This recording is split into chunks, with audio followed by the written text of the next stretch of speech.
Hello friend, स्वागत है आपका अपने चैनल आज क्लास में। आज की इस वीडियो में गणित के काफी महत्वपूर्ण 5 सब्जेक्टिव प्रश्न हम आपको बताएंगे। ये जो 5 सब्जेक्टिव प्रश्न है ये आपके बोर्ड परीक्षा के लिए काफी महत्वपूर्ण है और बिल्कुल ऐसे ही ऐसे सब्जेक्टिव प्रश्न आपके फाइनल बोर्ड परीक्षा में रहेगा। तो वीडियो को प्लीज आप लोग शुरू से लेके अंत तक देखिएगा और चैनल को अभी तक आप सब्सक्राइब नहीं किए हैं तो चैनल को सब्सक्राइब कर लीजिएगा और सब्सक्राइब करने के बाद एक बेल आइकन आता है तो बेल आइकन को दबा के ऑल पे कर लीजिएगा ताकि जब भी लाइव क्लास हो तो आपके पास नोटिफिकेशन पहुंचता रहे। तो आइए शुरू करते हैं पहले नंबर प्रश्न से। तो पहला नंबर प्रश्न है कि उस गोले का वक्र पृष्ठीय क्षेत्रफल ज्ञात करें जिसका व्यास 14 सेंटीमीटर है। काफी महत्वपूर्ण प्रश्न है यह आपके बोर्ड परीक्षा के लिए। यहाँ पे आपको उस गोले का वक्र पृष्ठीय क्षेत्रफल ज्ञात करना है जिसका व्यास यहाँ पे 14 सेंटीमीटर दिया है। तो सबसे पहले यहाँ पे आपको गोले का वक्र पृष्ठीय क्षेत्रफल का फॉर्मूला पता होना चाहिए। तो गोले का वक्र पृष्ठीय क्षेत्रफल का फॉर्मूला क्या होता है? तो ये होता है 4 पाई आर स्क्वायर। तो यहाँ पे आर क्या होता है? त्रिज्या होता है। और यहाँ पे प्रश्न में व्यास दिया है तो सबसे पहले व्यास से हम त्रिज्या निकालेंगे। तो आइए इस प्रश्न को सॉल्व करते हैं। सबसे पहले लिखेंगे यहाँ पे हल और यहाँ पे लिखेंगे व्यास। और यहाँ पे देखिए व्यास कितना दिया है? तो व्यास यहाँ पे 14 सेंटीमीटर दिया है तो यहाँ पे लिख देंगे 14 सेंटीमीटर। अब यहाँ पे हम त्रिज्या निकालेंगे।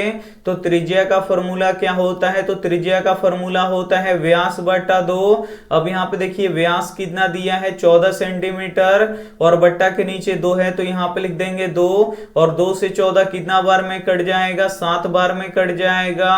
तो हमारा त्रिज्या कितना निकल जाएगा? 7 सेंटीमीटर निकल जाएगा। अब यहाँ पे लिखेंगे गोले का वक्र पृष्ठीय क्षेत्रफल। तो यहाँ पे लिख देते हैं गोले का वक्र पृष्ठ क्षेत्रफल। यहाँ पे लिख देते हैं गोले का वक्र पृष्ठीय क्षेत्रफल। और गोले का वक्र पृष्ठीय क्षेत्रफल का फॉर्मूला क्या होता है? 4 पाई आर स्क्वायर होता है तो यहाँ पे लिख देते हैं। अब यहाँ पे देखिए 4 है तो 4 और पाई का मान कितना होता है? 22/7 होता है तो यहाँ पे लिख देंगे 22/7। और त्रिज्या का मान कितना है? 7 सेंटीमीटर है तो यहाँ पे 7 सेंटीमीटर लिख देंगे। और यहाँ पे स्क्वायर है तो यहाँ पे लिख देंगे स्क्वायर। अब यहाँ पे देखिए 4 है तो 4, गुणा है तो गुणा, 22/7 है तो 22/7। अब यहाँ पे देखिए 7 सेंटीमीटर का स्क्वायर है। स्क्वायर का अर्थ होता है कि यही चीज 2 बार गुणा होता है तो यहाँ पे ये 2 बार हम गुणा कर देंगे। तब देखिए यहाँ से 7 से 7 क्या हो जाएगा? कट जाएगा। और यहाँ पे देखिए 4 में जब 22 से गुणा कीजिएगा तो कितना आएगा? ये 88 हो जाएगा। और यहाँ पे देखिए 7 है तो 7 और सेंटीमीटर में सेंटीमीटर से गुणा होगा तो ये हो जाएगा सेंटीमीटर स्क्वायर। अब यहाँ पे गुणा कर लीजिए। 8 सत्ते 56 के 6 हाथ में लगा 5, फिर 8 सत्ते 56 और यहाँ पे 5 कितना हो जाएगा? 61 हो जाएगा। और यहाँ पे सेंटीमीटर स्क्वायर है तो यहाँ पे लिख देंगे सेंटीमीटर स्क्वायर। तो यहाँ पे गोले का वक्र पृष्ठीय क्षेत्रफल कितना निकल गया? 616 सेंटीमीटर स्क्वायर। तो उम्मीद करते हैं ये प्रश्न आपको काफी अच्छी तरीके से समझ में आ गया होगा। आइए देखते हैं अगला प्रश्न। यहाँ पे 2 नंबर प्रश्न है कि 4 sine square 60 degree plus 10 square 30 degree plus 8 sine 45 degree into cos 45 degree का मान ज्ञात करे। काफी महत्वपूर्ण प्रश्न है ये आपके बोर्ड परीक्षा के लिए। इसका आपको मान ज्ञात करना है। तो आइए इस प्रश्न को सॉल्व करते हैं। सबसे पहले लिखेंगे यहाँ पे हल और जो प्रश्न यहाँ पे लिखा है सबसे पहले हम यहाँ पे उसको लिख देंगे। तो यहाँ पे लिख देते हैं 4 साइन स्क्वायर 60 डिग्री प्लस है तो प्लस और 10 स्क्वायर 30 डिग्री है तो यहाँ पे लिख देंगे 10 स्क्वायर 30 डिग्री प्लस है तो प्लस 8 है तो 8 साइन 45 डिग्री है तो यहाँ पे लिख देंगे साइन 45 डिग्री इंटू है तो इंटू और कॉस 45 डिग्री है तो यहाँ पे लिख देंगे कॉस 45 डिग्री। अब आपको करना क्या है कि यहाँ पे साइन 60 डिग्री का मान रख देना है और यहाँ पे आपको tan 30 डिग्री का मान रख देना है और यहाँ पे आपको साइन 45 डिग्री का मान रख देना है और यहाँ पे आपको cos 45 डिग्री का मान रख देना है। तो आइए रखते हैं। यहाँ पे 4 है तो 4। अब यहाँ पे देखिए साइन 60 डिग्री का मान कितना होता है? तो √3/2 होता है और इसका स्क्वायर है तो हम भी यहाँ पे इसका स्क्वायर कर देंगे। प्लस है तो प्लस tan यहाँ पे 30 डिग्री का मान कितना होता है, तो 1/√3 होता है, और इसका स्क्वायर है तो हम भी यहाँ पे इसका स्क्वायर कर देंगे। प्लस है तो प्लस, 8 है तो 8, साइन 45 डिग्री का मान कितना होता है, 1/√2 होता है, तो यहाँ पे लिख देंगे 1/√2, और cos 45 डिग्री का मान कितना होता है, 1/√2 होता है, तो यहाँ पे लिख देंगे 1/√2। अब यहाँ पे 4 है तो 4, गुणा है तो गुणा, और ये जो स्क्वायर है ये √3 के लिए भी है और 2 के लिए भी है, तो √3 का जब आप लोग स्क्वायर कीजिएगा तो स्क्वायर का अर्थ क्या होता है कि यही चीज 2 बार गुणा होगा, तो √3 में √3 से गुणा होगा तो √9 होगा, और √9 का वर्गमूल कितना हो जाएगा, 3 हो जाएगा। तो यहाँ पे जब आप लोग √3 का स्क्वायर कीजिएगा तो कितना होगा, 3 होगा, और 2 का स्क्वायर कीजिएगा तो कितना होगा, यहाँ पे 4 होगा। प्लस है तो प्लस, 1 का स्क्वायर कीजिएगा तो कितना होगा, 1 होगा, और √3 का स्क्वायर कीजिएगा तो कितना होगा, यहाँ पे 3 होगा। प्लस है तो प्लस, 8 है तो 8, गुणा है तो गुणा, 1 में 1 से गुणा होगा तो 1 होगा, और √2 में √2 से गुणा होगा तो क्या होगा, √4 हो जाएगा। अब यहाँ पे देखिए 4 से 4 कट जाएगा, यहाँ पे 3 बचेगा, और प्लस है तो प्लस, 1/3 है तो 1/3, प्लस है तो यहाँ पे प्लस, 8 है तो 8, गुणा है तो गुणा, और यहाँ पे देखिए 1 है तो 1, और बट्टा के नीचे यहाँ पे देखिए √4 का वर्गमूल कितना होता है, 2 होता है, तो यहाँ पे लिख देंगे 2, और 2 से 8 कितना बार में कट जाएगा, 4 बार में कट जाएगा। तो यहाँ पे देखिए 3 प्लस 1/3 प्लस यहाँ पे देखिए 4 हो गया, और यहाँ पे इसको क्या करना है, आपको जोड़ लेना है। 3 और 4 जोड़ेंगे तो कितना हो जाएगा, 7 हो जाएगा, प्लस 1/3 हो जाएगा। अब आपको क्या करना है कि बट्टा के जोड़ निकाल लेना है। 1 और 3 का लघुत्तम कितना होगा, 3 होगा। 1 से 3 कितना बार में कटेगा, 3 बार में कटेगा, तो 3 में 7 से गुणा करेंगे तो कितना होगा, 21 होगा। प्लस है तो प्लस, और यहाँ पे 3 से 3 एक बार में कटेगा, तो 1 में 1 से गुणा करेंगे तो 1 होगा। 21 और 1 जोड़ेंगे तो कितना हो जाएगा, 22/3 हो जाएगा। यही आपका आंसर हो जाएगा। तो उम्मीद करते हैं ये भी प्रश्न आपको काफी अच्छी तरीके से समझ में आ गया होगा। आइए देखते हैं अगला प्रश्न, यहाँ पे 3 नंबर प्रश्न है कि द्विघात बहुपद 6x² माइनस 4x प्लस 3 का मूलों का योग तथा मूलों का गुणनफल ज्ञात करे। काफी महत्वपूर्ण प्रश्न है ये आपके बोर्ड परीक्षा के लिए। यहाँ पे आपको द्विघात बहुपद का मूलों का योग तथा मूलों का गुणनफल ज्ञात करना है। तो मूलों का योग का फॉर्मूला क्या होता है, तो अल्फा प्लस बीटा होता है, और अल्फा प्लस बीटा किसके बराबर होता है, तो -b/a के बराबर होता है। और मूलों का गुणनफल का फॉर्मूला क्या होता है, तो अल्फा इंटू बीटा होता है, और अल्फा इंटू बीटा किसके बराबर होता है, तो ये c/a के बराबर होता है। अगर आपको मूलों का योग ज्ञात करना है तो यहाँ पे आपको b और a का मान पता होना चाहिए। अगर आपको मूलों का गुणनफल ज्ञात करना है तो यहाँ पे आपको c और a का मान पता होना चाहिए। तो यहाँ पे a, b और c का मान आपको पता होना चाहिए। तो a, b और c का मान कहाँ से निकलेगा, तो इस बहुपद से निकलेगा।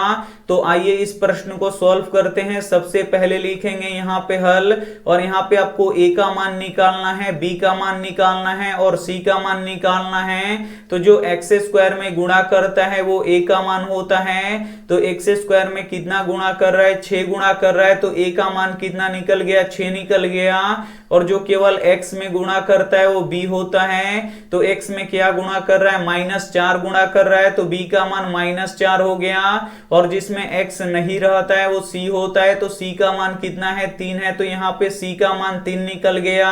अब यहाँ पे निकालेंगे हम मूलों का योग। सबसे पहले हम यहाँ पे लिख देंगे मूलों का योग। यहाँ पे आपको मूलों का योग ज्ञात करना है, तो यहाँ पे आपको लिखना पड़ेगा मूलों का योग। और मूलों का योग का फॉर्मूला क्या होता है, अल्फा प्लस बीटा बराबर -b/a होता है। तो अब यहाँ पे देखिए अल्फा प्लस बीटा बराबर, यहाँ पे माइनस है तो माइनस, और b का मान कितना है, -4 है, तो यहाँ पे लिख देंगे -4, और a का मान कितना है, 6 है, तो यहाँ पे लिख देंगे 6। अब यहाँ पे देखिए अल्फा प्लस बीटा बराबर, यहाँ पे देखिए माइनस माइनस क्या हो जाएगा, +4/6 हो जाएगा। अब ये कट जाएगा, 2 से 2 दूना 4 और 2 तियां कितना हो जाएगा, 6 हो जाएगा। तो अल्फा प्लस बीटा बराबर कितना निकल गया, यहाँ पे 2/3 निकल गया। और अल्फा प्लस बीटा क्या है, मूलों का योग है। तो इसी तरह अब हम यहाँ पे क्या निकालेंगे, मूलों का गुणनफल निकालेंगे। तो यहाँ पे हम सबसे पहले लिखेंगे मूलों का गुणनफल। तो यहाँ पे लिख देते हैं मूलों का गुणनफल, यहाँ पे लिख देते हैं मूलों का गुणनफल। और मूलों का गुणनफल का फॉर्मूला क्या होता है, अल्फा इंटू बीटा होता है। और अल्फा इंटू बीटा का फॉर्मूला क्या होता है, सी बट्टा ए होता है। तो यहाँ पे देखिए, यहाँ पे आपको सी का मान रखना है। तो सी का मान कितना है, 3 है तो 3, और ए का मान कितना है, 6 है। तो यहाँ पे लिख देंगे 6 अल्फा इंटू बीटा बराबर, अब यहाँ पे देखिए कट जाएगा, 3 एकम 3, 3 दूना 6, तो ये हो जाएगा 1/2। तो यहाँ पे देखिए मूलों का योग कितना निकल गया, 2/3 निकल गया। और मूलों का गुणनफल कितना निकल गया, 1/2 निकल गया। तो उम्मीद करते हैं ये प्रश्न आपको काफी अच्छी तरीके से समझ में आ गया होगा। आइए देखते हैं अगला प्रश्न, यहाँ पे 4 नंबर प्रश्न है कि दो संख्या 50 और 75 का लसाअ 150 है, तो मौसा ज्ञात करें। काफी महत्वपूर्ण प्रश्न है ये आपके बोर्ड परीक्षा के लिए। यहाँ पे दो संख्या 50 और 75 का लसाअ 150 है, तो आपको मौसा ज्ञात करना है। तो आइए इस प्रश्न को सॉल्व करते हैं। सबसे पहले लिखेंगे यहाँ पे हल, और आपको एक फॉर्मूला पता होना चाहिए, पहली संख्या गुणे दूसरी संख्या बराबर लसाअ गुणे मौसा। इसी फॉर्मूला का यहाँ पे हम यूज करेंगे। तो यहाँ पे हम लिख देते हैं पहली संख्या, यहाँ पे हम लिख देते हैं पहली संख्या गुणे दूसरी संख्या, पहली संख्या गुणे दूसरी संख्या बराबर क्या होता है, लसाअ, और गुणे क्या होता है, मौसा। इस फॉर्मूला का हम यहाँ पे यूज करेंगे। यहाँ पे आपको पहली संख्या रखना है और यहाँ पे आपको दूसरी संख्या रखना है। तो पहली संख्या 50 है, तो यहाँ पे रख देंगे 50, गुणा है तो गुणा, और दूसरी संख्या कितना है, 75 है, तो 75 बराबर है, तो बराबर। अब यहाँ पे आपको लसाअ का मान रखना है। तो लसाअ कितना है, 150 है, तो यहाँ पे रख देंगे 150। और आपको मौसा का मान निकालना है, तो मौसा को वैसे ही छोड़ दीजिए। अब यहाँ पे आपको मौसा का मान निकालना है, तो 150 को बराबर के इधर भेजना पड़ेगा। तो 150 इधर गुणा कर रहा है, तो बराबर के इधर आके क्या करेगा, भाग करेगा। भाग करने का अर्थ ये बट्टा के नीचे चला जाएगा। तो यहाँ पे देखिए 50 गुणे 75, और जो 150 है ये नीचे आ जाएगा यहाँ पे, और उधर क्या बच जाएगा, हमारा मौसा बच जाएगा। अब यहाँ पे देखिए 1 0 से 1 0 कट जाएगा, और यहाँ पे 5 से 15 कितना बार में कट जाएगा, 3 बार में कट जाएगा। और 3 से 75 कितना बार में कट जाएगा, 25 बार में कट जाएगा। यानी 25 बराबर क्या निकल गया, हमारा मौसा निकल गया। अब इसे या करके सीधा कर देंगे। यहाँ पे देखिए मौसा बराबर कितना निकल गया, हमारा 25 निकल गया। यही आपका क्या हो जाएगा, बिल्कुल सही आंसर हो जाएगा। तो उम्मीद करते हैं ये भी प्रश्न आपको काफी अच्छी तरीके से समझ में आ गया होगा।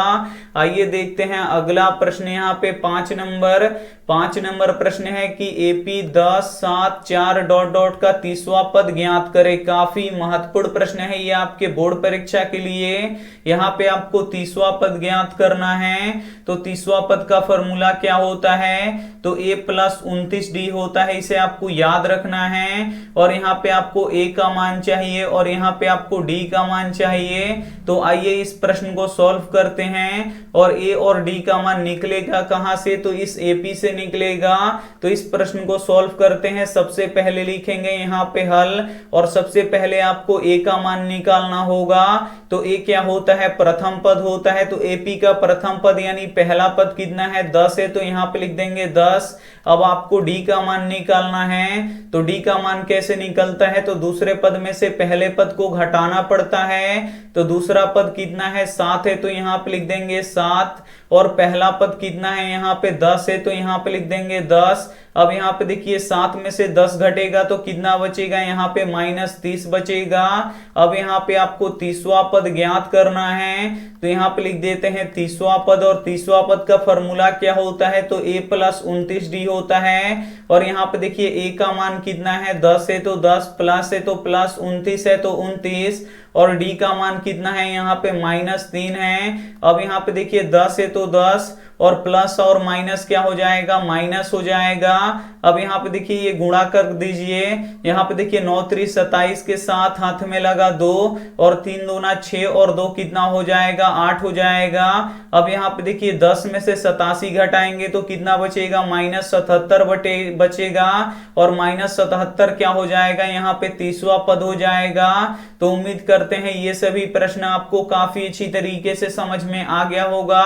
समझ में आ गया है तो प्लीज आप लोग वीडियो को एकदम लाइक कर दीजिएगा, अपने दोस्तों के पास इस वीडियो को जरूर शेयर कीजिएगा और चैनल को अभी तक आप सब्सक्राइब नहीं किए हैं तो चैनल को सब्सक्राइब करके साथ में बेल आइकन को ऑल पे दबा लीजिएगा ताकि जब भी लाइव क्लास हो तो आपके पास नोटिफिकेशन पहुंचता रहे। थैंक यू फॉर वॉचिंग, मिलते हैं अगले वीडियो में, तब तक अपना ध्यान रखिए, मन लगा के पढ़ाई कीजिए। Take care and bye.